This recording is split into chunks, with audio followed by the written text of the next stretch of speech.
Отау ТВ көрсетпей қалса, каналдардың орны ауысып кетсе, соны қалай жөндейміз?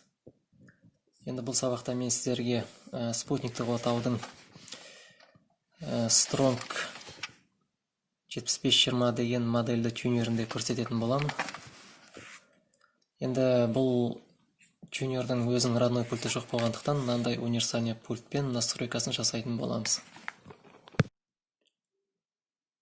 Міне отаудың пультынан менюді басамыз.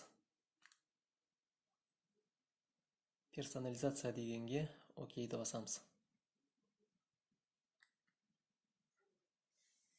Енді тюнерда касса түш бар ма жоқ па, соны бірінші біліп алу керек. Ол үшін настройка антеннаға төмен түсеміз.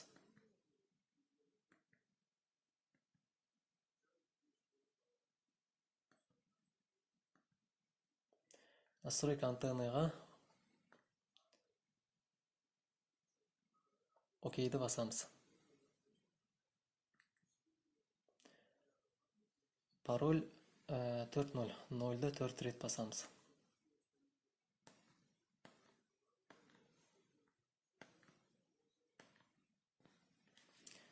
Мінекей біздікінде кассат бар, ол спутниктар тізімін көру үшін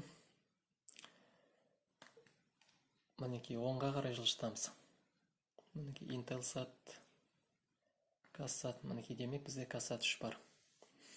Ал кассат 3 жоқ тюнерларға прошивка жасату керек.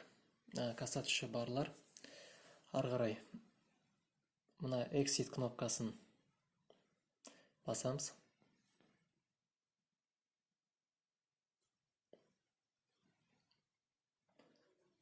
Заводские настройки дегенге төмен түсеміз.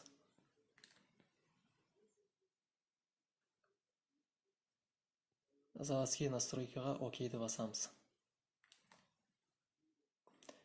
Парольға жаңағындай 0-ді 4 рет басамыз.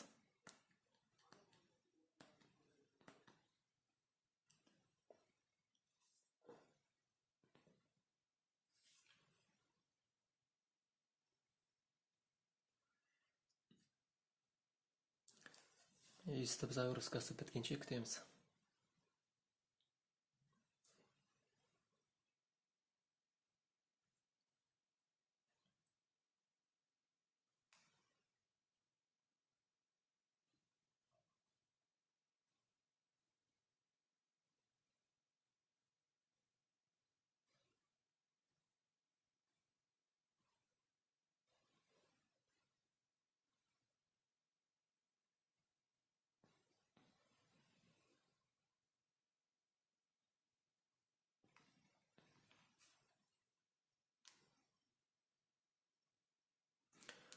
Міне қосылғаннан кейін мәзір тілін оңға қарай жылжытып русскийға қоямыз.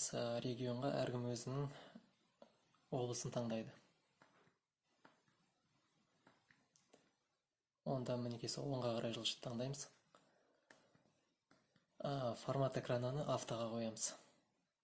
Оны сол мінекей оңға қарай жылжытып автоға кеп қоямыз.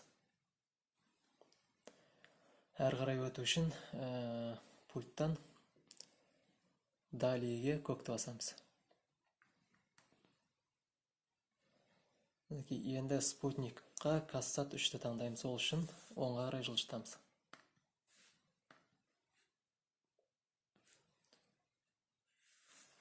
Астындағы проценттер келді. Сигнал мен качество. Ары қарай тағы өту үшін пульттан көк кнопканы басамыз. Каналды іздеп тапқанша күтеміз.